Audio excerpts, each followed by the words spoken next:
Хайырлы иртә, хөрмәтле телевизор караучылар. Эфирда яңалыклар программасы студияда Гөлназ Ибрахимова безнең бүгенге чыгарылышта. Күл буена килсәң иде, Әтнә районында инде традициягә әверелгән балыкчылар бәйрәме булып узды.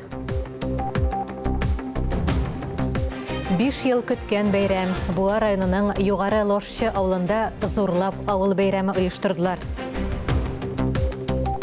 Эшнең кызган чагы Саба районында терлек азыга әзерләү эшенә аерым игътибар бирәләр.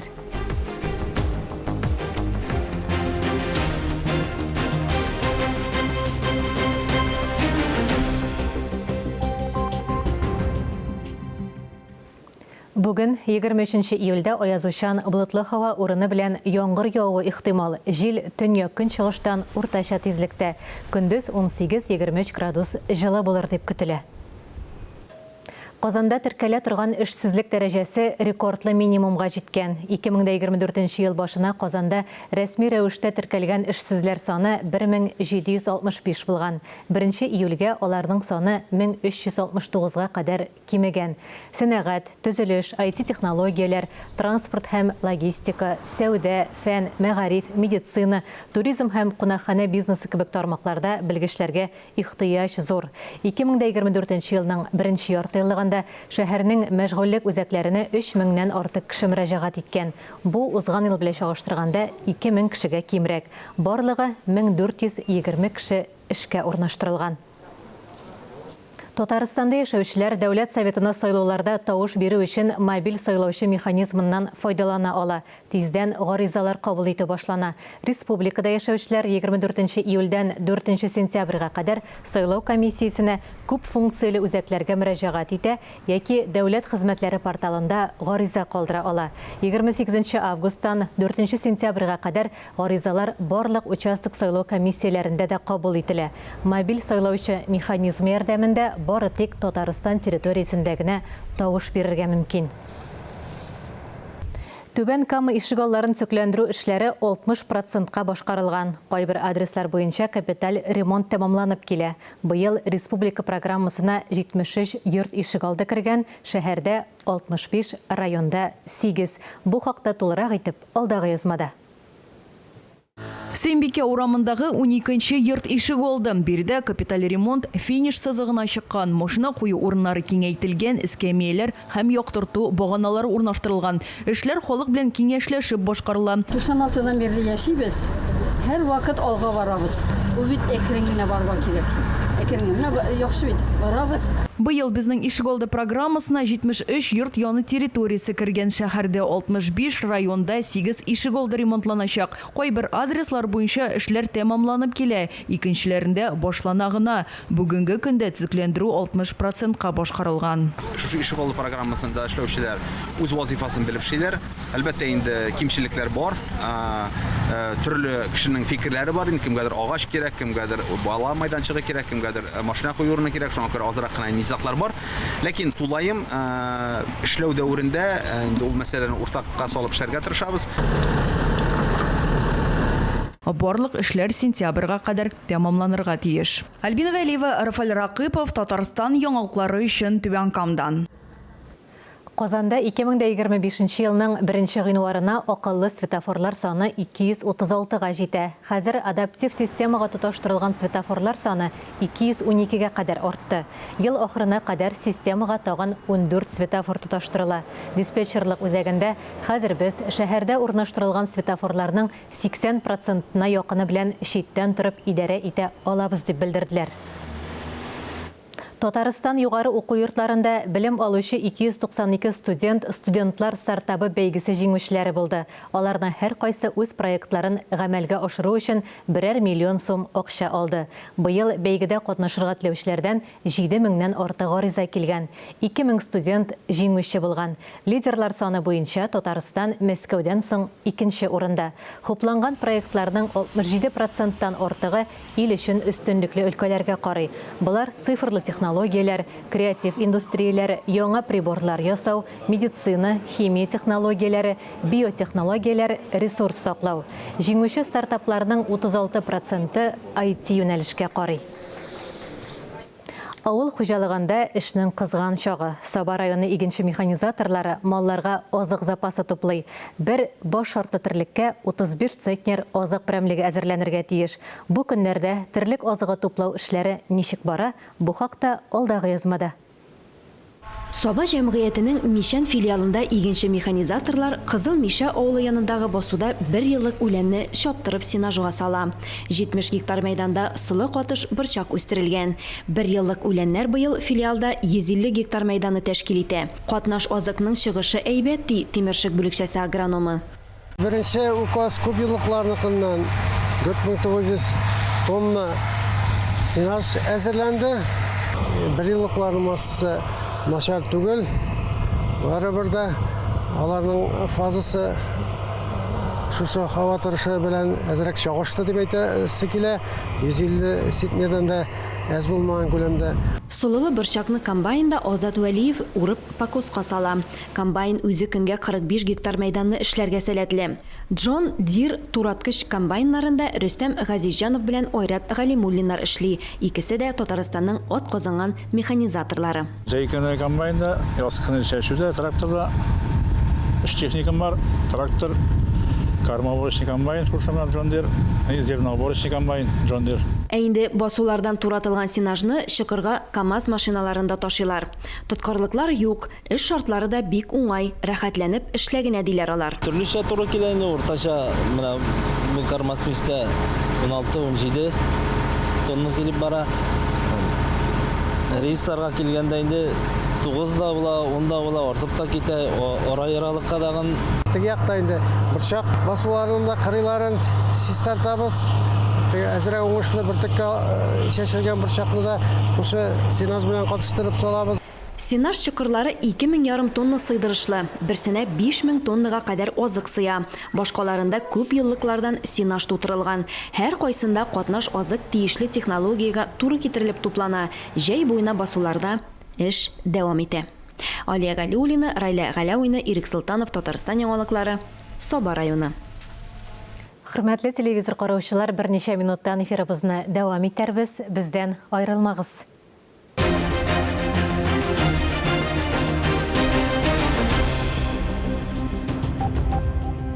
Эфирда яңалыклар программасы дәвам итәбез. Шушы көннәрдә балыкчылар көне уңаеннан Әтнә районында инде традициягә әверелгән балыкчылар бәйрәме булып узды. Тулырак Фәннур Хәсәнов видеоязмасында. Иртән кояш чыкканда да, кичен кояш батканда да, бүтән кеше рәхәтләнеп яллар итеп ятканда да, су буенда балыкчы, кармак сала балыкчы. Бәйге иртәнге 5-тә башланды.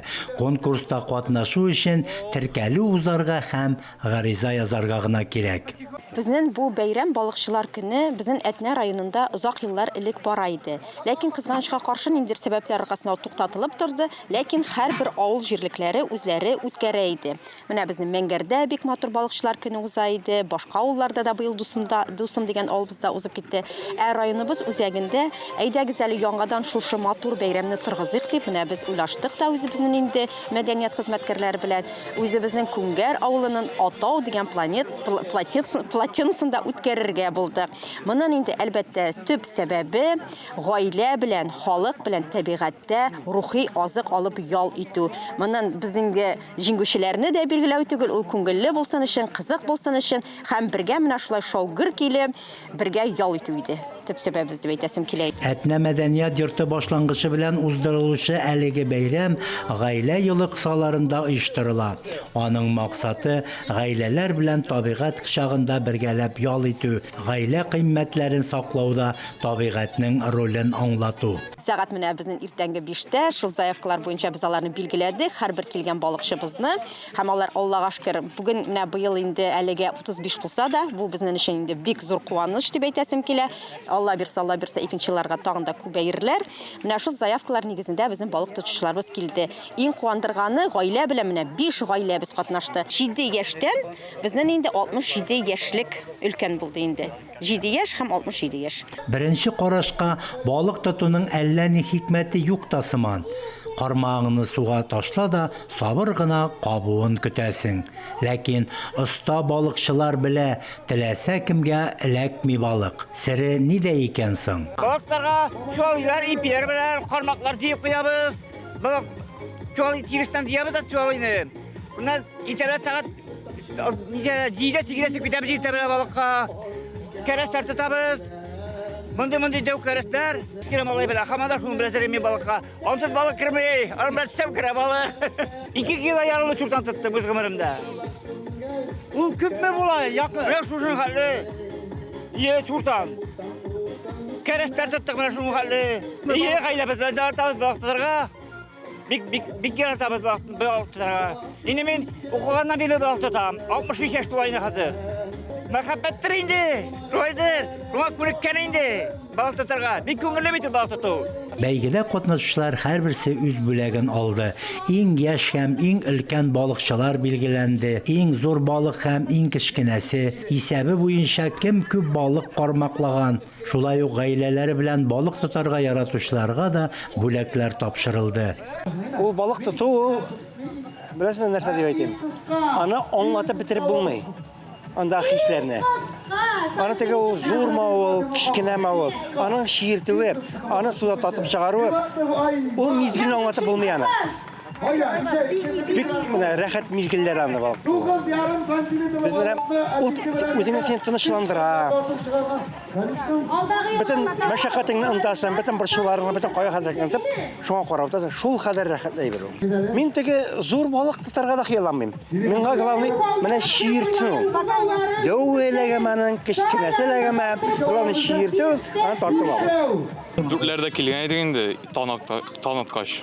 Ул көн тартып чыгардым. Шул сәгать 5 тирәсендә чуалыга эләкте. 265 грамм булды ул көн. Һәм шул сине җиңүгә китердеме? Җиңүгә китерде. Мин әти балык тота инде. Шул кичкәдән өйрәтте инде мине балык тотарга.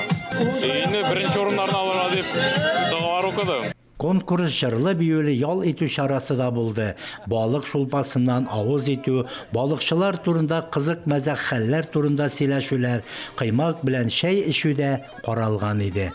Фәннур Хәсәнов, Ирек Хәмидуллин, Татарстан яңалыклары. Әлеге көнне Буа районының Югары Лошчы авылында 5 ел буе көттеләр.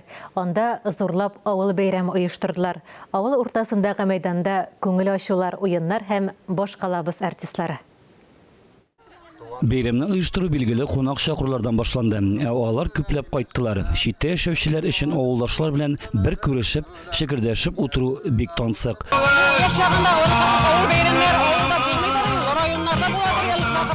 Районнарга барабар ятып буага. Бик тә кирәкле бәйрәмне оештырырга. Бөтен авылдашларны, читтә торган авылдашлар белән очрашу бик тынсынлык кирәк бу бәйрәм. Шушы авылдан чыккан Ринат Хәсәнов, мәсәлән, Бөгелмәдән кадәр гаиләсе белән кайтып төшкән. Бу бәйрәм аңа аеруча кадерле, чөнки ул беренче тапкыр 2000нче еллар башында аның әтисе Зариф Хәсәнов инициативасы белән үткәрелгән булган. Авылда сабан туйларын, авылдашлар белән очрашуны минем әти 20нче гасырда 20нче гасырның урталарында оештыра башлаган иде. Аның 2008 елда вафатыннан соң бу традицияны без дәвам иттек. Инде менә бүген яшь буын дәвам итә. Авыл бәйрәмендә иң өлкәннәрне, яшь гаиләләрне, спонсорларны сәхнәгә чакырып бүләкләү традициясе яши. Бу юлы да шулай булды. Соңгылары арасында шушы авылда туып үскән Хайдар Галиуллин да бар иде. Ул авылдашларына шәп концерт бүләк итте. Мин дә моны Илсафны китердем үземнең дускайны. Шуңа күрә бик күңелле булыр дип уйлыйм инде, моны башланып китте. Авылдашлар рәхәтләнеп уеннарда да катнаштылар, күңел ачтылар. Икенче бәйрәмне озын тәнәфестәр ясамыйча оештырырга сүз куештылар. Рөстәм Әхмәдуллин, Вакил Камалетдинов, Татарстан яңалыклары. Яңалыкларны бергәләп ясыйбыз. Без бүгеннән тамашачыларыбыз төшергән видео язмаларга нигезләнгән яңалыклар белән уртаклаша башлыйбыз. Үзегездә булган вакыйгаларны бөтен Татарстан карасын дисәгез, видео язмаларны безнең редакция адресына юллагыз. Бүгенге язма Апас районыннан. Кыш көне һәм елның башка салкынча айларында мәдәният йорты сәхнәсендә концертлар куелса, җәй көне күңел ачу, аралашу чаралары урамнарда үткәрелә. Кич капка төбендә җыелу гадәтен Апас районының Олы Бакырчы авылында бүген дә саклап яшиләр. Кызу хезмәт көненнән соң күршеләр белән бергәләп кич утыру авыл халкының борынгыдан килгән матур гадәте. Монда җырлыйлар да, бииләр дә, уйныйлар да. Өлкәннәрнең һәм бала чаганың да күңеле күтәрелә, зарланырга вакыт та калмый. Хәер, авыл халкы гомергә җир җимертеп эшли дә, ял да итә белә. Yılı birgələşib kişi turun məclislərini matur bir qədətkə əylənib getdi. Biz yıl sayın jey aylarında hər bir uramda bulub şırınğa tırışabız. Çünki bizim hər bir uramda öz bayançısı, öz qarmınçısı var. Mənə şuşlay qaytman qonaqlar, bala şağalar, yeşlər, ülkənlərimiz jıyılıb, unutuла barğan qədətlərini, oyunlarını, isketçilərimiz, alarını oynayırız. Bizim samavarımız qaynab tura, qaynaş qiymağımız tabada şıжлап tura. Хөрмәтле телевизор караучылар, сездән дә шундый яңалыклар көтеп калабыз. Чыгарылышыбызны дөресләү дәресләре белән дәвам итәбез. Ул туган телебезне тагын да камилрәк белергә теләүчеләр өчен әзерләнә. Сәхифәне хезмәттәшем Ания Гыйбадуллина һәм Татарстан Республикасы Фәннәр академиясенең Галимҗан Ибраһимов исемендәге Тел, әдәбият һәм сәнгать институтының лексикография бүлеге мөдире, филология фәннәре кандидаты Ринат Сәфәров алып бара. Исәнмесез, хөрмәтле телевизор караучылар. Бүген без сүзләрнең баш яки юл хәрефтән язылуы турында сөйләшербез. Әлбәттә, үз исемен, дәүләтләр, трак пунктлар атамаларын баш хәрефтән язарга кирәклеген барыбыз да белә. Гамәлдә икеләнеп тору очраклары бихисап. Ринат әфәнде, исәнмесез? Хәерле көн. Татар телендә сүзләрне баш хәрефтән язу тарихы ничек башланган ул? Татар телендә баш хәрефтән язу тарихы бик яшь әле ул. Чөнки 1000 ел буе без гарәп графикасын кулланганбыз. Ул 1929 елда гына гамәлдән чыгарыла. Гарәп графикасында баш хәреф һәм юл хәреф дигән әйбер юк. 1929 елдан латин графикасына күчерелгән вакытта баш хәрефтән язылу кагыйдәләре дә азмы-күпме булдырыла. Аннан соң без аны 10 ел гына файдаланабыз. 1939 елда кириллицага күчерелгәннән соң төптәнрәк, әзрәк уйланыбрак телебезнең орфографиясе булдырыла. Менә без бүген 1941 елда кабул ителгән орфография кануннарына, законнарына буйсынып яшибез. Бер-ике сүздән торган ялгызлык исемнәре белән проблема килеп чыга дип аңлыйм инде мен. Бер сүздән шулай. Мәсәлән, Сейшел утраулары дигәндә, без әгәр дә утрау географик объектны күз уңында тотсак, утрау сүзе юл хәрефтән языла. Әгәр дә Сейшел утраулары дигән дәүләтне күз уңында тотсак, утрауларындагы у баш хәрефтән языла.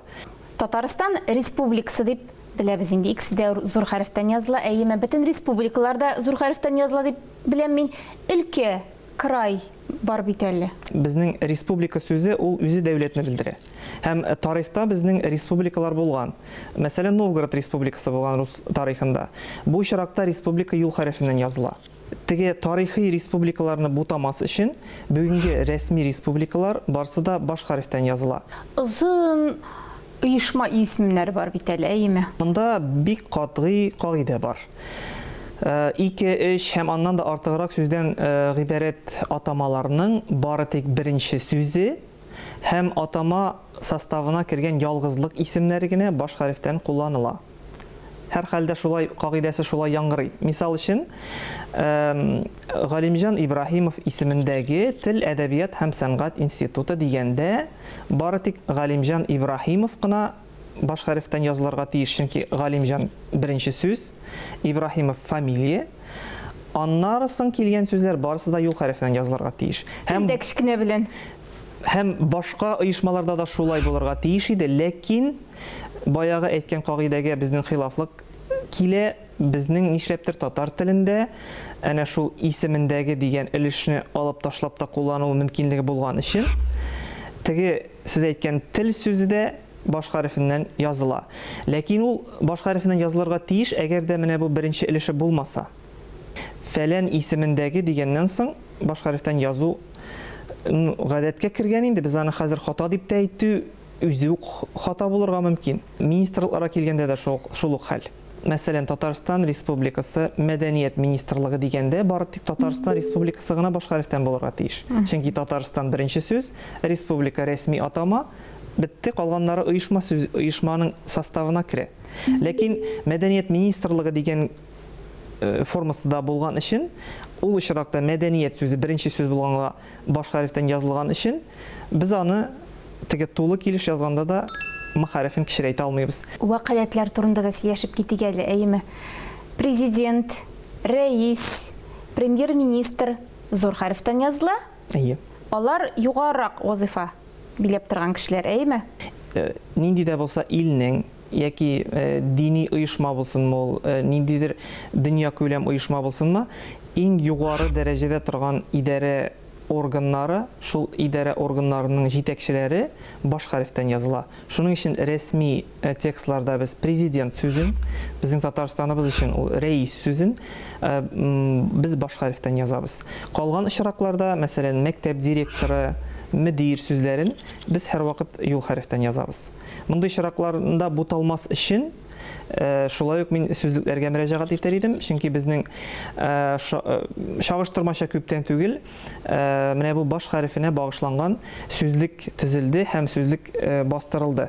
Ул баш хәрефеннәнме, юл хәрефеннәнме дип атала, орфографик сүзлек. Бу сүзлек ни кызганыч, аның тиражы шактый аз булды, ләкин biz аны Галимҗан Ибраһимов исемендәге Тел әдәбият һәм сәнгать институтының сайтында сүзлекләрнең электрон фонды бар. Без шул фондка сүзлекне урнаштырдык. Шуңа күрә теләгән кеше шуннан карап файдалана ала. Әгәр дә инде бөтенләй тулысынча сүзлекнең электрон вариантын алырга тели икән, шулай ук институтыбызның сайтыннан йөкләтеп ала.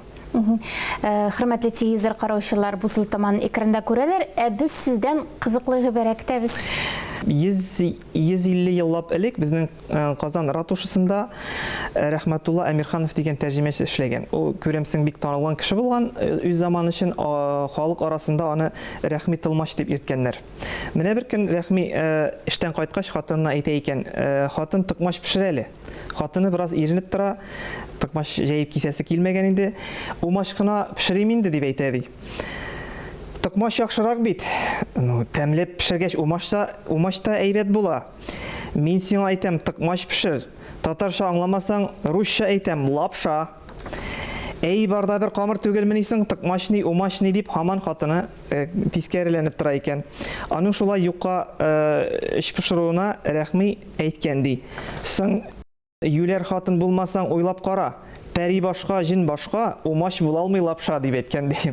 Соңрак аның инде умашлары әнә төшеп калган, ләкин пәри белән җине телгә кереп киткән. Чөнки шуннан да безнең өчен бүгенге күзлектән караганда пәри дә, җине дә бер чамарак булып күренсә дә, төбенә төшә башласаң, җин бик куркыныч, пәри бик шибәр, бик гүзәл икән. Шуңа күрә пәри башка, җин башка, умаш була алмый лапша. Рәхмәт сезгә. Хөрмәтле телевизор караучылар, бүгенге дәресебез тәмам. Әгәр дә сезгә галимнәрнең киңәшләре кирәк булса, сез безнең редакциягә мөрәҗәгать итә аласыз. Шулай бергәләп гыйлемебезне арттырыйк. Киләсе очрашуларга кадәр. Шушы минутларда студиябездә хәерле көн Татарстан тапшыруына әзерлек бара. Эльза Әхмәҗанова белән без хәзер элемтәдә, ул безне тапшыру белән таныштырыр. Хәерле көн, исәнмесез? Бүгенге чыгарылышыбыз гармон ясаучы оста Айрат Харисовка багышлана. Аның гармоннарында Татарстанның һәм Башкортстанның атаклы музыкантлары уйный дисәк, бер дә ялгыш булмас. Айрат әфәнде тапшырубызга кунак булып та килгәне бар. Быел аның иҗади эшчәнлегенә 35 ел тулды. Бүгенге чыгарылышыбыз тәмам. Без яңалыклар иҗат төркеме сезнең белән саубуллашабыз. Исән, имин булыгыз.